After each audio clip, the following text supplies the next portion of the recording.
Hi, van harte welkom bij de tv-uitzending van Regio Venlo, Hoofdstad van de Smaak. We zitten hier vandaag aan tafel in Hegelsom, want Hegelsom bestaat 80 jaar. En we gaan kijken wat voor mooie smaakvolle evenementen ze hier allemaal bedacht hebben vandaag. In ieder geval zijn ze al begonnen met een lekkere brunch. Smaakt het goed? Die smaakt hartstikke goed. Allemaal streekproducten, hè? Ja, ik hoorde net al rabarbersap en... Ja, bijzonder lekker. Lekker fris zuur sapje. Hey, nou, die kans heb je niet alle dagen om rabarbersap te drinken, dus dat nemen we. En het hele dorp is aanwezig, begreep ik al, of althans het grootste gedeelte. Ik hoorde van de organisatie meer dan 400 mensen die ingeschreven hebben. Nou, dat is hartstikke mooi. En hoeveel mensen wonen er in Hegelsom? Nou, dat is een goede vraag. Kleine 1000?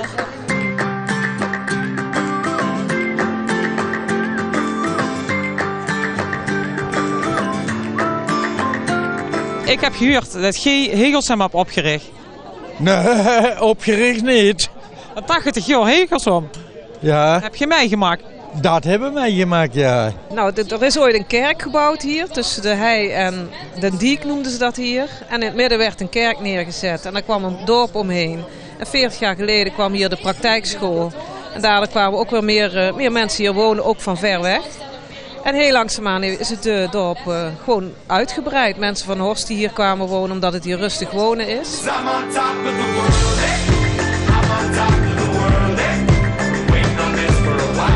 Ik ben 89. En toen werd je 9 en toen wordt Hegelsom opgericht. Ja. Hegelsom ontstond door de bonen.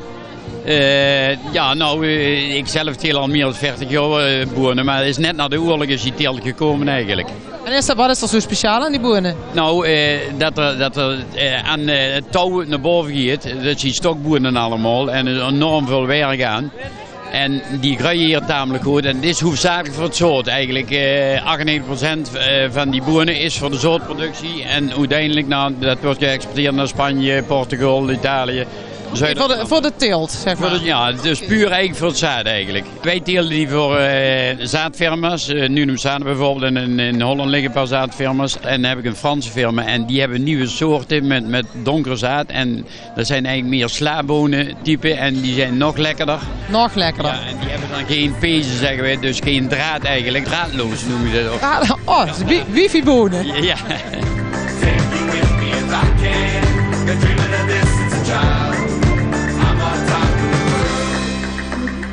De Smaak van Horst is een initiatief van PTC+.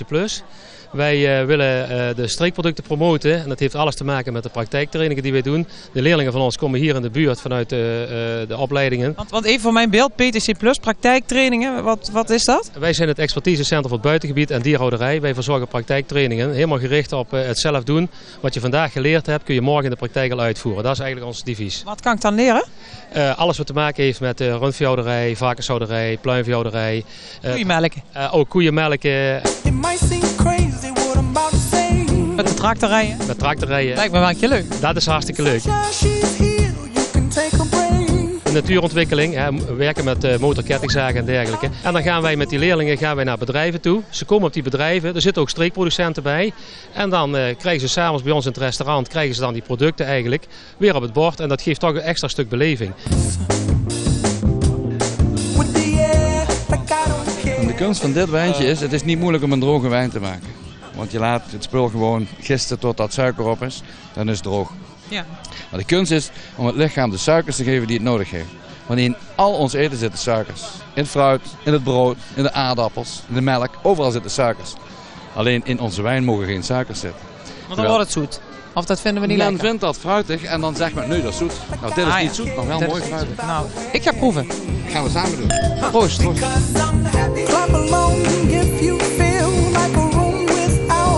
Heel veel werk, hè, kaas maken? Dat is wel, ja, echt veel werk. Dus iedere dag is er productie en woensdags wordt ook uitgeleverd naar de winkels, de supermarkten, de restaurants hier in de omgeving. Dus, Welke is uw persoonlijke voorkeur? De mosterd, die is ook een beetje ouder, er zit meer smaak aan. Maar iets jongere, dat is die fenugreek, dat is een notensmaak.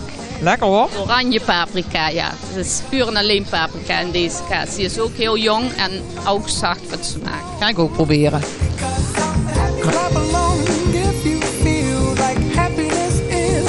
Oh ja.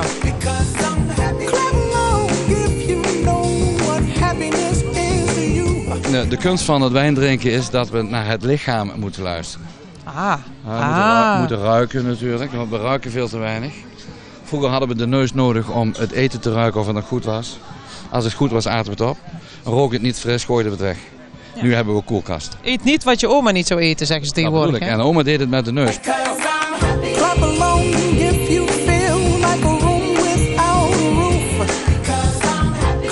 Bonen en eieren, dat is hier ook van Hegelsum. Vroeger had bijna, toen waren het allemaal gemengde bedrijven natuurlijk. Daar hadden ze ook allemaal 2 varkens en 3 koeien natuurlijk. Maar hier waren vroeger, dus niet voor niks, de carnavalvereniging heette Tutenkop. Ja, wat Tuten? Toen waren er hier 100, 200 kleine boertjes die dan 100 of 200 of 500 kippen hadden. En nu zijn er natuurlijk minder over, maar die bedrijven die hebben er wel 50.000. En een kip is een tuut? Ja. Ik weet niet of je dat kent, Toen Frans. Nee, dat ken ik niet. Nee, maar die hoort bij jou zorgt. En die heeft 60.000 kippen. Dat is veel. De eier dat is heel slecht op het moment. Het voer duur, maar de eier kosten niks. Wij zijn nu dit jaar regio van de smaak, hoofdstad van de smaak zelfs. Wat betekent dat voor jullie? Ja, wij vinden het vooral fantastisch dat we nou de Floriade weer een nieuw platform hebben om de regio te promoten. En als we het over de regio hebben, dan hebben we natuurlijk wel de regio waar de blauwe bessen staan in Nederland. Want die regio zijn we tenslotte. In Nederland liggen ongeveer 750, 800 hectare. In heel Noord-Limburg liggen ongeveer 500 hectare. De blauwe bes is een groeiend product. En vooral omdat de gezondheidsaspecten op dit moment breed worden uitgemeten, wordt het product steeds populairder en gaan er steeds meer mensen blauwe bessen consumeren. Vooral als ze de voordelen gaan kennen. En wat zijn die voordelen dan zo'n beetje?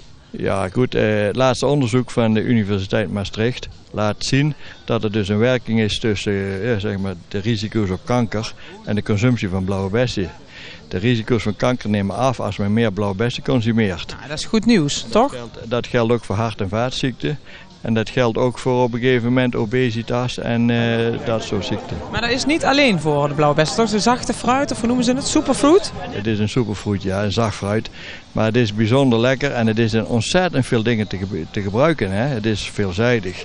Je kunt ze vers consumeren, je kunt ze natuurlijk in de diepvries doen. Je kunt ze gedroogd consumeren, je kunt ze verwerken tot sappen en jam en wijnen en likeuren. Alles eigenlijk. En als je we hebben niks meer nodig, alleen nog maar blauwe bessen. En als je praat over recepten, dan kan het in de deegwaren, het kan in de zuivelwaren, het kan bij het vlees meegebakken worden. Op dit moment zijn we op veel tankstations, bij tuincentra ook de blauwe bessen en binnenkarren. Bij de tankstations, dus eventjes tanken en dan nog even een bakje blauwe bessen erbij. Wat gebeurt er onderweg? Ze eten heel snel en er is weinig gezonde voeding vaak verkrijgbaar. En door blauwe bessen in tankstations neer te leggen, maar ook grotere porties in tuincentra aan te bieden, worden de supermarkten gepusht om ook die grotere porties te gaan hebben. Kijk, dus en zo hebben wij dat gewoon dadelijk heel Nederland, hebben wij blauwe best. Zo doen we dat.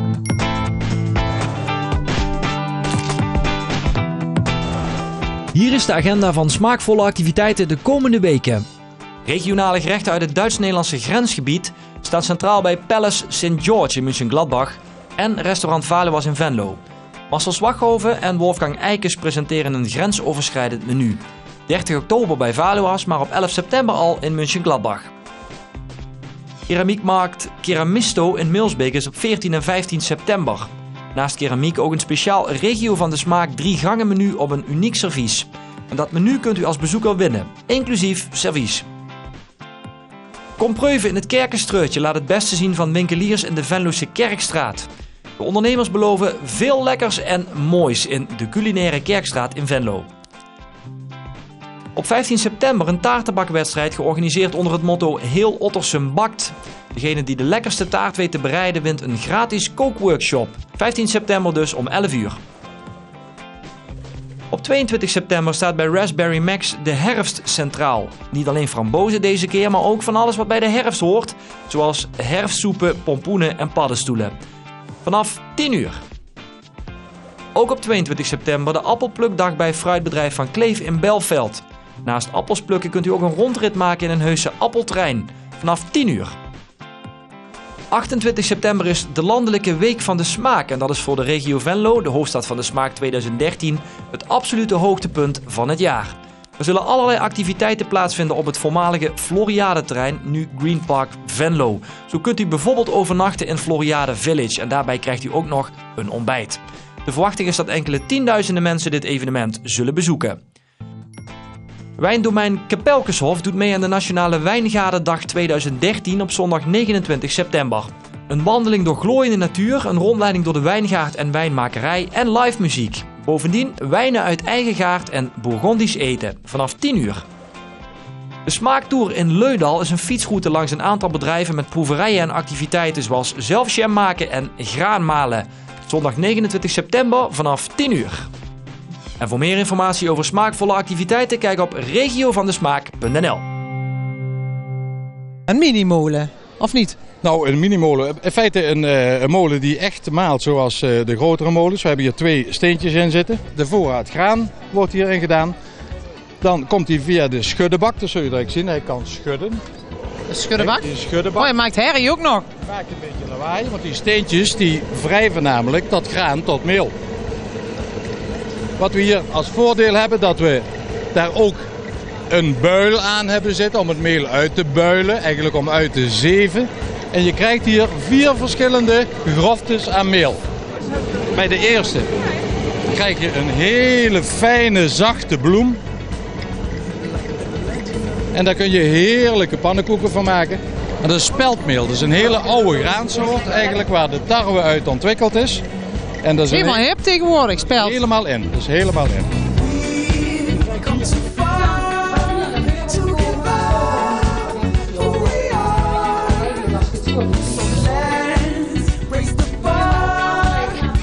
Een blanc de noir. Een witte wijn met de eigenschappen van de rode wijn. Het is vaak zo dat witte wijnen bepaalde zuren hebben die de blauwe druif, dus de rode wijn, niet heeft. Nou, deze eigenschappen vind je in deze wijn terug. Ik ga het weer, hè? Proost.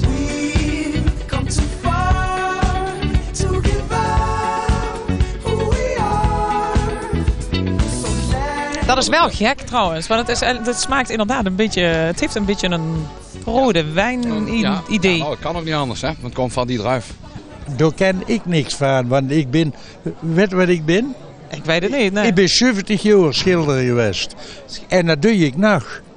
Kijk, ja, dat helder jong. Wat bleef? Dat helder jong. Ja, zeker. Nee, maar ik ben nu aan het laatste werk bezig en dan is het afgelopen. Zet ik er definitief een punt achter. Maar dan gaat je achter de geraniums? Nee, ja, maar ik verveel me niet, hoor. Denk toch wel aan. Echt niet.